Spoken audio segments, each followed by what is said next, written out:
Hamas chief Ismaila हानिया की हत्या इस वक्त पूरी दुनिया में चर्चा के केंद्र में है।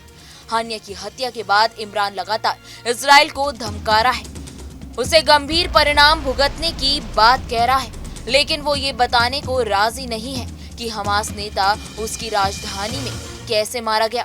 तेहरान के पौष और सुरक्षित इलाके में सनसनीखेज हत्या कैसे हुई? सवाल उठ रहा है कि क्या ईरान सेना के गार्ड इजराइल में मिले हुए थे या फिर हमास के डीजी सुरक्षा कर्मियों ने ही उसे धोखा दे दिया।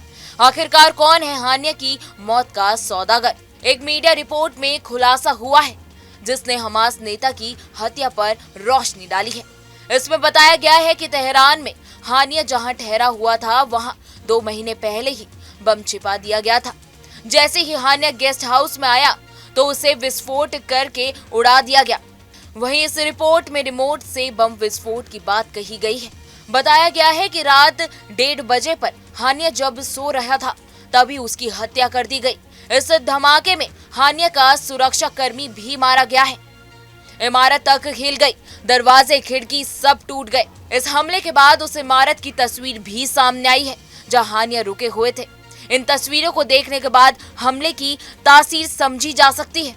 जिस तरह से इमारत के नीचे मलबा गिरा हुआ है उससे समझा जा सकता है कि कैसे इमारत के अंदर धमाका किया गया है। इन तस्वीरों को देखने के बाद बाहर से मिसाइल मारकर हानिया की हत्या की बात सही नहीं लगती, क्योंकि यदि ऐसा होता तो इमारत के अंदर इतना ज्यादा नुकसान नहीं होता और न ही मलबा इस तरह बाहर गिरता, जो कि तस्वीरों से साफ देखा जा सकता है। इसी इमारत की 6 दिन पहले की सैटेलाइट तस्वीरों में पर्दा और मलबा दोनों नहीं दिखता है। जो ईरान के राष्ट्रपति का आधिकारिक निवास है, यहीं पर हानिया भी ठहरे हुए थे, जो तेहरान के उत्तर में। वहीं आपको बता दें, यहाँ की सुरक्षा ईरान की सेना के इस्लामिक रेवोल्यूशनरी गार्ड कॉर्प्स के पास थी, इसलिए ये हत्या ईरान के लिए बहुत बड़ा झटका है।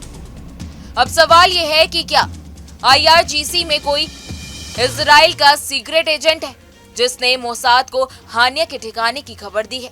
IRGC की नेशनल बिल्डिंग के किस रूम में हानिया रुकेंगे ये कैसे पता चला? अगर इमारत के अंदर धमाका हुआ तो बगल के कमरे में रुके फिलिस्तीनी नेता नखले को कुछ क्यों नहीं हुआ? ये वो सवाल हैं जो ईरान को चिंता में डाल रहे हैं, क्योंकि वो इजराइल से लड़ने वाले हमास के नेता को घेरे में नहीं बचा पाए। सवाल ये भी है कि क्या हानिया पर नजर रखी जा रही थी? उसकी सटीक जानकारी इजराइल को कैसे मिली? अब ये सारे सवालों के जवाब जब भी मिलेंगे तभी हानिया की मौत के सौदागर के बारे में सब कुछ पता चलेगा।